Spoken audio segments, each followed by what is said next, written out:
Imagine stepping into the freezing grip of a winter night, where silence dominates and shadows twist into the unknown. The snow-covered landscape seems peaceful, but something sinister lurks just beyond the trees. A blood-curdling scream shatters the stillness, drawing you into a nightmare that you can't escape. This is not just a story, it's a descent into fear. Prepare yourself for a tale that will chill you to the bone. Fuck me, that's cold. I whispered harshly to myself as I stepped out of my door and into the frigid winter night. Throughout the earlier hours of the day, snow had been falling steadily and transforming the world and all that was outside into a whitewashed landscape covered in several inches of snow as far as the eye could see. But now that the snow had stopped falling and the sun had gone down, the whipping and biting winds had quickly come to assure the snow would stay for some time. The heavy coat that I was wearing felt useless as the wind tore through weak spots in the sewing and seemed to touch my very soul with the freezing cold it carried with it. As I shivered and tried to keep my teeth from chattering too hard in retaliation to the cold, I reached into my pocket and clumsily pulled out my pack of Marlboros. Through already numbing fingers, I pulled a cigarette out of its little red and white packaging and effortfully tried to light it between gusts of icy winds. After several efforts, I finally succeeded and took several drags in quick succession. There was no enjoying a cigarette on a night like this. You simply smoked it as fast as you could to take the edge off and got back inside to the warmth and comfort of modern living before you froze to death on your front porch.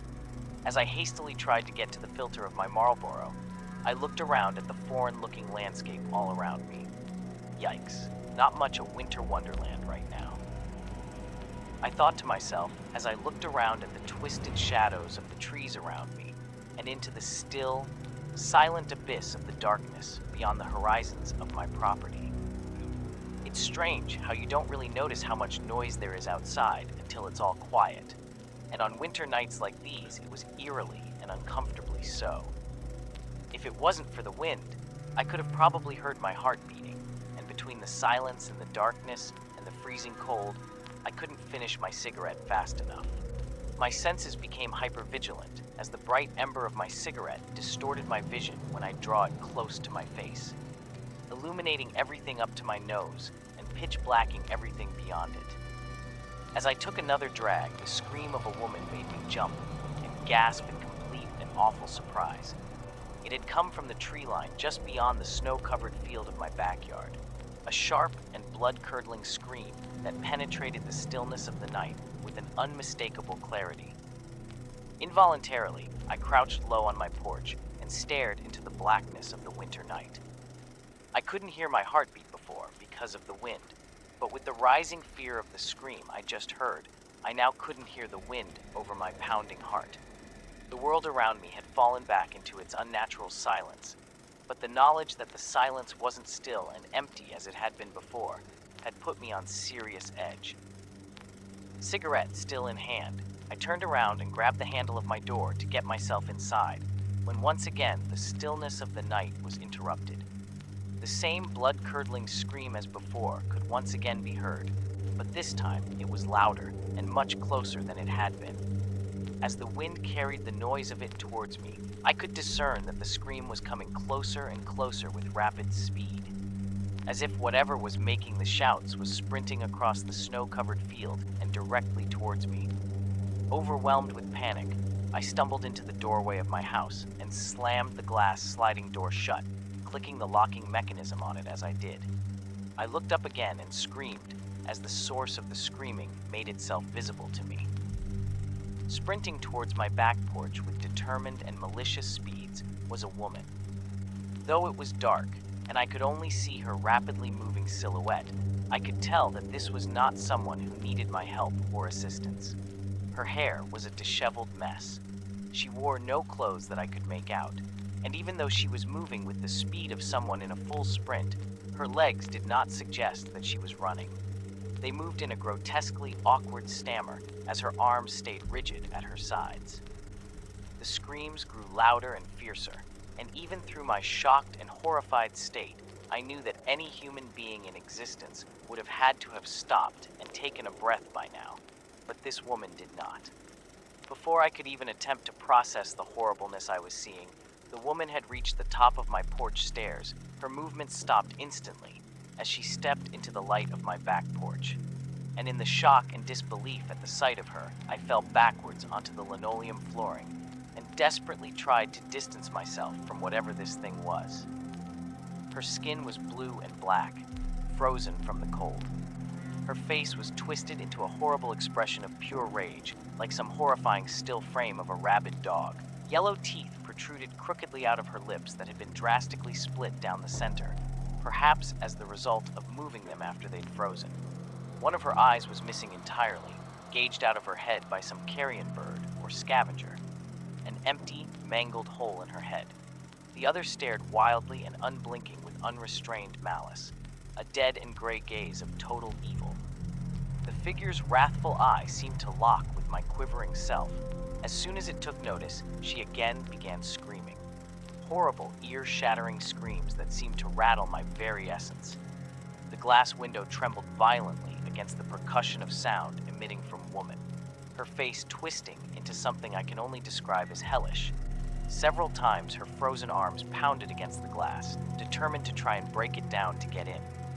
By some miracle, however, the glass held.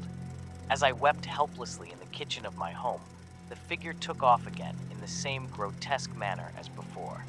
I could hear her horrible screams as she ran around the house, pounding on walls, trying to find her way into the house.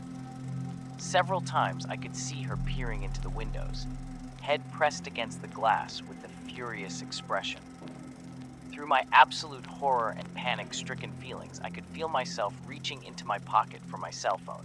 It was as if some hidden part of my mind was remembering years of suggested implementation. When you're in danger, call the police. Call the police. Call the police. 911, what is the location of your emergency? As the horrible screaming and pounding against the walls of my house continued, my mind seemed to have forgotten everything it once knew. Where the fuck do I live? Oh my God, where the fuck do I live? Still unable to truly recall, my voice echoed my address from 1,000 miles away. It was like I was listening to someone else speak for me. And what is your emergency? Something's trying to break in. Something's trying to kill me. Please help me. I shouted into the receiver of my cell phone in a broken, pleading scream. Officers are on their way. They're moving as fast as they can. Is there anywhere in the house that you can hide? As I looked around at my kitchen, I again saw the head of the woman peering over the living room window, her remaining eye glaring across the darkness, hunting for me. I don't know. Please hurry. Look around. Is there anywhere that you can barricade yourself? It was then I remembered the door to the laundry room right beside me. Phone still in hand, I crawled through the threshold and slammed the door behind me as the screams picked up from the other side of the thin walls. Suddenly, there was a loud crash as the front door to my house was thrown open. The terrifying howling of the winter winds, screeching through the house as what could only be the horrible woman stomped across the hardwood floors, curling up as tightly as I could. It took every ounce of control I had in me to stifle my screams and make the horrible thing aware of my hiding place. With each heavy footstep drawing closer to where I was cowering, though my breaths began to grow louder and more struggled as my heart attempted to pound out of my chest and run for the hills. As the door was thrown open, I screamed for my life. In my absolute and all-encompassing fear, I didn't notice the uniform shadow of a policeman shining his flashlight in my face with his gun drawn. Easy, guy, easy. You're okay now. It took a long time to calm me down enough to get a statement of the night's events, but as I relayed in broken sobs the horrors I'd experienced, I could tell by the look on the officer's face that he thought I was full of shit.